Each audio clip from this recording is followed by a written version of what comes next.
Welcome. So today we're going to learn Parshas Devarim. Now before I start, I would like to add a small thing that we spoke about the pasuk. The first pasuk in Devarim is Moshe is giving them chacham, and he's doing it beremiza, and he says v'chatzeiros v'dizov. Chatzeiros, Rashi says machlokosai shel koirach. So when we learned the Parshas Shlach, we discussing the question. Rashi says, why is Shlach? Why is Nismuch a Parshas Meraglim the Parshas Miriam? And the question was that it's chronological. What's the problem? So the chacham wants to say that the Parshas Koirach happened before the Parshas Meraglim, and he proves it from this Rashi. Chatzeres machlekasa shel Koirach. Miriam was in Chatzeres, the Meraglim were in Midbar Paran. So you see, Koirach was in Chatzeres, so it was before the Meraglim. But the problem is that in Parshas Koirach, Rashi says very clearly that Koirach, he says, I can't anymore. There were 4 Serchainim, and the Egel, and he says the Koirach is Serchan Revi, after the Meraglim. So Rashi says very clearly it's after the Meraglim. So this Chacham wants to say that Rashi does not go with this Rashi. But we were saying that it does. That what Rashi means machlekasa shel Koirach, because the first person, I'm not going to go into the Arichas, but the first person who challenged Moshe's authority was Miriam. And when Miriam did that, so then that's when the insurrection of Koirach was born. That's when the seeds were planted. Koirach said, you could challenge Moshe? Okay, I'm going to challenge Moshe. And it took him a couple of weeks till he challenged him. He went all the way to Parshas Koirach till he challenged him, but it happened in the Chatzeres. So that's how we resolve Rashi. But the question is, why does Rashi say Chatzeres means Malchakosah Shel Koirach? Why doesn't he say, it's really not a kasha. Why doesn't he say Miriam? Why Malchakosah Shel Koirach? So because Rashi was bothered that over here Moshe is giving Teichacha to Klal Yisrael. So Miriam was an individual event. It was her personal event that she spoke Lashon Hara of Moshe. It was not a klal transgression. So you can't say that Chatzeres is referring to Miriam, because even though Miriam happened to Chatzeres, but why is he telling them when they're on the threshold of Eretz Yisrael? So he tells them about Miriam. Why is he telling them about Miriam? Miriam was an individual. So that's why Rashi had to find what happened in the Chatzeres that is a klal transgression. And that was the seeds of the machlekes of Koirach. That's why Rashi does this. Okay, so I just wanted to add. Okay, so in this week's Parsha, so we read,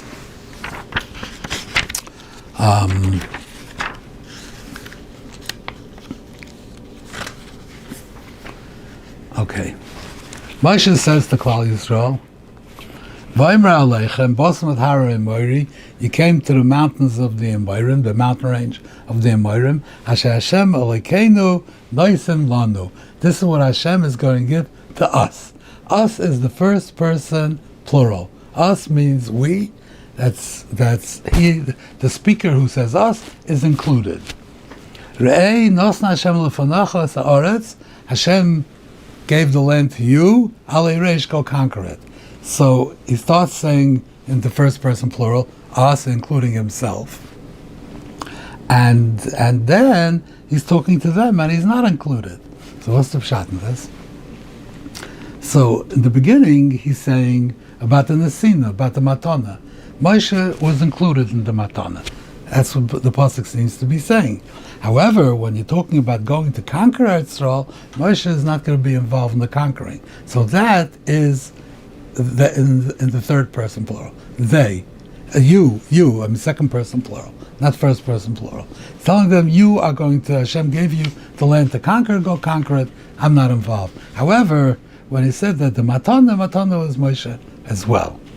Now, so there's a machlekes in more of Basra, if the Eretz Yisrael was Nischalka L'Yotzei Mitzrayim, so people came out of Mitzrayim, all had a chelik, or the Bayaretz. So if you learn the Yotzei Mitzrayim, so you understand how Moshe was part of the Eretz Mitzrayim, so mainly had a chelik. So you could say Noisen Lanu. But if you hold that since Bayoretz, Moshe was not Bayoretz, how did he have a chelik? So I want to look at this Rashi in Parshas Zoysa Bracha. So the pasuk says like this: that the Rebbeinu Shalom told him, "Vayal Moshe mi'arvis Mayav." He went al Har Nevoy. He went up there. Vayareu Hashem es kol haaretz as Gilad Adon, es kol Naphtali, v'kol Ephraim. He showed him everything. Lamer, he said, "L'zaracha etnena." I'm going to give it to your children. Harisicha beinecha. I showed it to you. V'sham aloi taver. But you're not going to go there. So Rashi says like this. I'm showing you this land. Why? Kedei shetelech v'tomer l'Avram l'Yitzchak l'Yaakov shvua shenishba lechem HaKadosh Baruch Hu kima. The Moshe made a shvua. He's going to give them the land. He was mekayim the shvua. V'zeu leimar. When he says leimar, it means go tell it to the avos. L'kacher yisiolach avogzeri melefonai shama loy tavar. But Yulamai is not going to go because of Gzeira. Shaloli kach. If it wasn't for this, Hayisim b'kaimach ad shetira oisam netuim v'kfuim ba v'telch v'tagid lahem. That means I want to, really, if it wasn't the Gzeira, you can't go there. I would have let you go in for a short time until you see it planted and flourishing, and then I would tell you to go to the Teldi office. But since there's a Gzeira, you can't go in. So I'm only going to show it to you like this. So. What's the point of showing it to him? So the idea is that apparently, when you show it to him, Moshe is going to go tell the Avos that we got the land. How do you know you got the land? How do you know? You weren't there. Teretz says because you stood there and you saw it. Seeing it, the Gemara says above Mitzvah and Avbeis, Habata behefker koina. When something's hefker and you look at it, you koina. So looking at something is considered a part of taking possession. Somebody has it, not, but it's taking possession. When you look at something, that's a form of taking possession. So when Moshe went up on top of the mountain and he looked at Eretz Yisrael, his looking at it was already the first step in taking possession. Before they went in, before they fought, just when you're up there and you looked at it, that was already taking possession. So Memela, Vibal, he was already there taking possession. Then he could say, Oretz, that the noise in Lonu. But what's the pshat though? How do you understand the pshat? That he should go tell the Avos. Why does he have to tell the Avos? That Hashem needs a witness that he was Mekayim the Shvua. He's Mekayim the Shvua. You know, why do you need a witness that he should tell the Avos? I mean, I don't know if they see it or they don't see it, but the Rebbeinu Shalom could tell him. Why did he needs a corroboration from Moshe to tell him that he was Mekayim the Shvua. So I think the pshat in this is, we spoke already a number of times, what the Rambam says in the Moreh Nevuchim, that the Rebbeinu Shalom doesn't do anything himself and doesn't speak to any Navi by himself. Everything he does is Al Yadei Malach. Everything is by a Malach. Rebbeinu Shalom does things, the Malach does it. Rebbeinu Shalom talks to a Navi, the Malach is talking to him. Except for Moshe. Moshe was the only one Yotzim Laklal Pel Peh. Otherwise, the Rebbeinu Shalom never communicates with anyone except through a Malach. So I would think that in the Olam HaEmes, the Olam HaNeshamas, they are still discrete Neshamas. They're still separate beings, but they're completely Ruchni-izdik. They're not Gashmi-izdik. So when the Rebbeinu Shalom wants to talk to a Neshama, in the Olam HaEmes, he will talk to the Neshama through a Malach. He's not going to talk directly to the Neshama. So the Rebbeinu Shalom was Mechabed Moshe that he should be the Malach through whom they will get this Besura. Because it could be they will have gotten the Besura through Gabriel, through somebody else. Now the Rebbeinu Shalom said, no, I want you to look at it. And when you come to Olam HaEmes, you can be the one that has the covet of going to the office and giving them the communication from the Rebbeinu Shalom. So I'd say. Okay. So let's go a little bit further in the parasha. V'tirognu b'aleichem v'toimru b'sinas Hashem oisanu oitzionu me'eretz Mitzrayim. Hashem hated us, and that's why He took us out of Mitzrayim. Lo says oisanu b'yadei mori. He wanted us to fall into the hands of Amorim. They should destroy us, kill us. Lash midenu, they're going to destroy us. Hashem hated us, so He took us out and He put us in He gave us over to the Amorim. What do they mean by that? What do they mean? He hated us. Moshe hated them. He's the children of Rabbi Yaakov Yaakov. He took them out of Mitzrayim. He made Nisim and the Floyas. He made Kriyas Yamsuf. What do they mean that He hated us? So Rashi says like this. Also, when He took us out of Mitzrayim, was sinna haisa. It was hateful.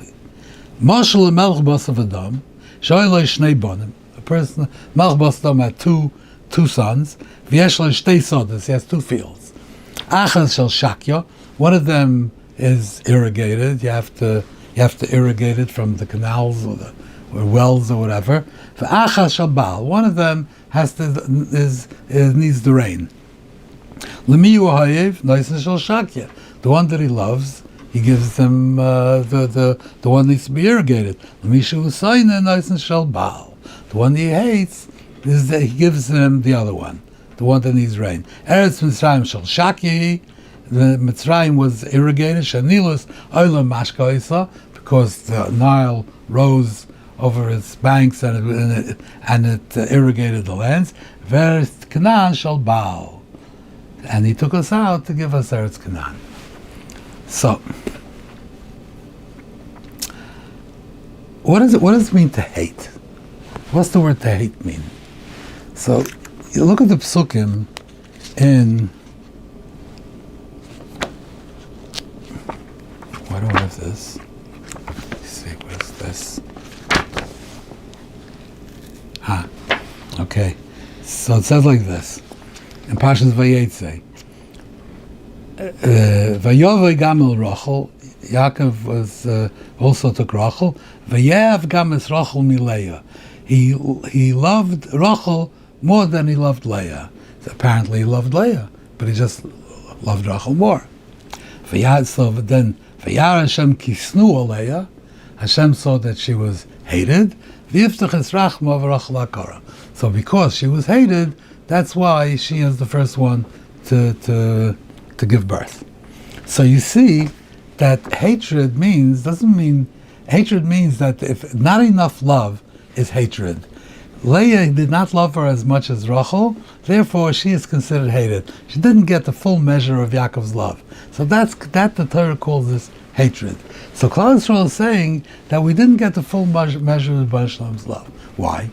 Because if we would have gotten a land that's like the Mitzrayim, then we wouldn't need chusim. We wouldn't to grow crops, to have food. We wouldn't need chusim. We would just be here, and it would happen and fine. I mean, of course, you could stop the Nilas from coming up, but in the normal course of events, in the natural course of events, we will be fine. Like this, we have to need rain, and the maftech of Geshem, Gshomim is B'yad Hashem. So you have to be mispalel, Ein Odom Ba'aretz. You have to be mispalel, and what if our tefillahs don't work? What if we don't have chusim? So we're not going to get it. So basically, they're saying that if you would have had in the full measure of love for us, you would be more indulgent. You would allow us to get away with living a more lax life. But it's a parent who's overindulgent to a child. It doesn't discipline the child. A parent, let's say, disciplines one child and doesn't discipline the other. So the one that he disciplines is, of course, it's better for the child to be disciplined. But the child feels that you don't love him enough, because if you love him enough, look at the brother, he gets away with everything because you love him so much. So that's the measure of love that we want. That's what they're saying. That's the measure of love that we want. And that's what they're saying over here. Okay, this Gemara, we'll leave that out. Now, at the end of the Parsha, the Ban Shalom tells Moshe that they're coming to the Eretz HaBashan. Oig Melech HaBashan comes out. So he says, Al tira oisai. Don't be afraid of him. Don't be afraid of him. Why? Ki biyotcha nasati, I'm going to give him to you. What was he afraid of? What would he be afraid of? Because Oig was such a a gigantic monster, so scary. How are we going to overtake Oig? How big was Oig? We're going to talk in a minute how big was Oig. But if you make a cheshbon according to the Gemara, he was, let's say, Moshe was 10 amas tall, and he had a stick that was 10 amas long, and he jumped 10 amas, and he hit him in the ankle. So his ankle was 30 amas off the ground. Now, a person's ankle is, a normal person, about 2 inches off the ground. And a normal person is more or less 70 inches tall. So a person is 35 times as tall as his ankle. That means that Oig was 35 times 30. His ankle was 30 amas, so he was 35 times 30 amas, which if you do the math, it's over 1,000 amas, which even if you take the lower share of an amma, so it would be 1,500 feet. He was 1,500 feet tall. He was taller than the Twin Towers, Aleichem Hashalom. He was unbelievable. How could it be such a thing? And I'll prove to you it couldn't be, because it says, Vayovei HaPalet, that the Palet, he came and he told Avram that Lot was abducted, and what did he want? He wanted that Avram should chase after him and get killed, and he would marry Sarah. So here you have a man who's as taller than the Twin Towers, and he wants to marry a woman who to him would be like a mosquito. So what kind of a shidduch would that be? So clearly he's not that tall. And the Mashal says in Brachas, Nafim Daled, he says, it's impossible, it's very strange that a person can, even Mashal likes to try to make the pshuta work. A film that got it, but says, it can't be, this is not, can't be. It's everything it says about him, he ripped out this mountain, ripped out, these are all Ramazim, everything's Ramazim. He was not that tall, okay? So he wasn't that tall, so he was, we'll see in a minute how tall he was, maybe. But so what was so scary about Oig Melech HaBashan? I can imagine if you had the World Trade Center walking towards you, it's a little bit scary. But he was not. He was not that tall. So what was so scary? So Rashi says, Al Tira Isai, don't be afraid of him. When he fought with Sichan, he didn't tell him, don't be afraid. He just went, didn't say, Moshe wasn't shivering and trembling. He was, you go to fight. Over here, you have to give him the encouragement, don't be afraid. Why?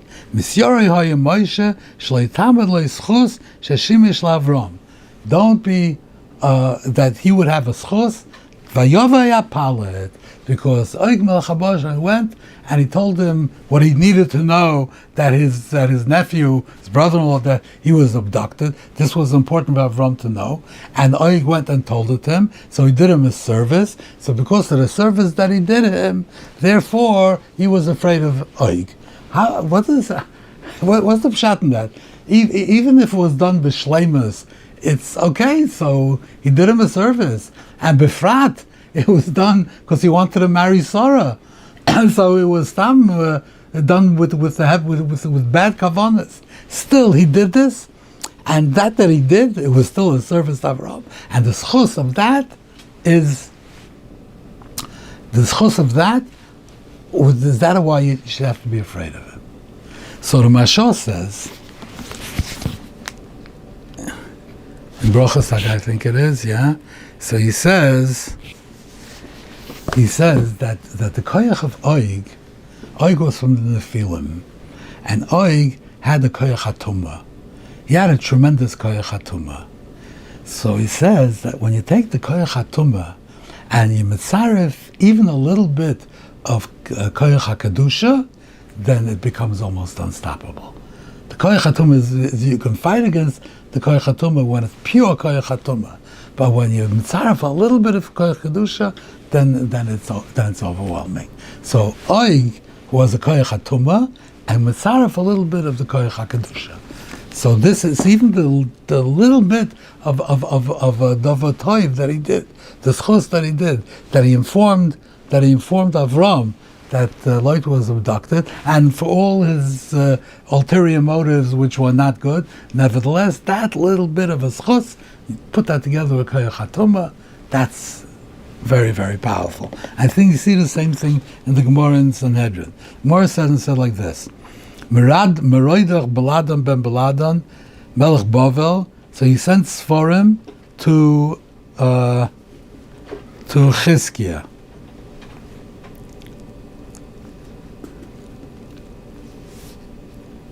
Okay, so he said like this: Shalom Malka Chizkiah, Shalom to Chizkiah Melech, Shalom Lakar to the Yerushalayim, Shalom to the city of Yerushalayim, Shalom Lakoraba, Shalom to the Rabbeinu Shalom. Nebuchadnezzar Safrei de Baladon. Nebuchadnezzar was not yet king, and he was the Sefer of Baladon. Besaf Baladon Hava Hishaita. I'm sorry. He was the Sefer, but he wasn't there when he wrote the letter. So when he came, he looked at the letter and he said, "This is what you write? Hachi kasvinon?" He says, "What should you write?"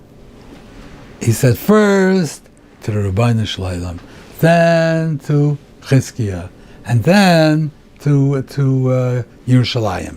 This is what you should write." And then he ran after him. So he told him, Karayin the Gartlav Parvanka, go take care of it. Road Basrei, he ran after the Shliach to get the letter, to take it back and to fix it.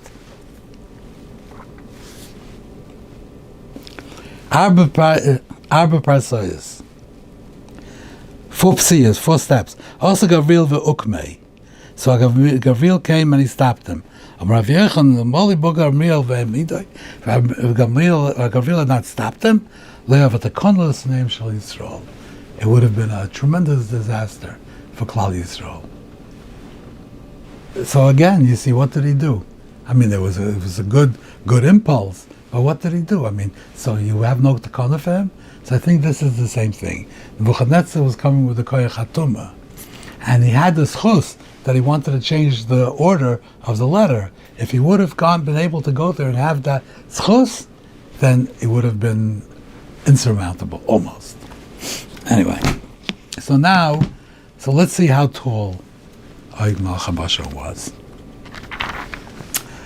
So the Rambam says like this. The Rambam the Meira, I don't have offhand, I remember which parak it was. So the Rambam says like this. He says that there are many things in the Gemara that are guzmayas, and you have to know what the guzma is. He says the Oig Melech HaBashar. How tall is Oig Melech HaBashar? So the pasuk says like this: Arsoy Eretz Basel. He had an iron bed, and it's still in Rabat Amon in Jordan, in the city of Rabat. Teisha Amas Orkov, Arba Amas Rachba, Ba'amas Ish. It was 9 amas long, 4 amas wide. That was his bed. So the Rambam says that in a bed, a person takes up 2/3 of the bed. He's in the bed, he takes up 2/3, and the other third is split between above his head and below his feet. That's how much a person takes up. So if the bed was 9 amas long, then he was 6 amas tall. So Oig Melech HaBashar, the Rambam says, was 6 amas tall. 6 amas is between 9 and 12 feet, depending on how you measure an amma. But 9 and 12 feet is pretty big. But he says that is the limit of how much is possible al pi derech hateva for a person to be tall. That's what the Rambam says. That al pi derech hateva, a person could be 9-10 feet tall. That's it. Above that it can't be. That's how he learns. Rashi says like this. The pasuk tells you. So Amas Ish. So Rashi says, what is Amas Ish? Rashi says, Amas Oig. The Amma was not the way we measure an Amma. It was Oig Zama. An Amma is the arm. So you measure it by Oig Zama. So what is the pasuk telling us? If we don't know how tall Oig is, then we don't know how long his Amma is. So how do we? So what's the information that we're getting from this pasuk? So I think he's saying like this: a person is Amma. A person in Amma is let's say 18 inches to 2 feet, and a person is between let's say 5 and 6 feet tall. So a person is basically If it was 18 inches, it would be 54 inches. If it's 2 feet, it would be 72 inches. So a person is somewhere over there. Either a person, average person, was 54 inches, which in the old days they were shorter, and or maybe it's 72 inches. So that's a person is 3 times as tall as his amma. Now, Oig was 9 times as tall as his amma. He was 9 ammas tall, and his amma, 9 ammas tall. But which amma? His amma. His amma. So that means that whatever his amma was, his body was 9 times, not 3 times the size of his amma. It was 9 times the size of his amma. That means he was very tall, but his arms were very short. He was like a T-Rex, a huge body with little forelegs. That's what it looked like. That's what the pasuk is telling us. Could be. Anyway, thank you very much, and the Hashem next week we'll do Vezchana.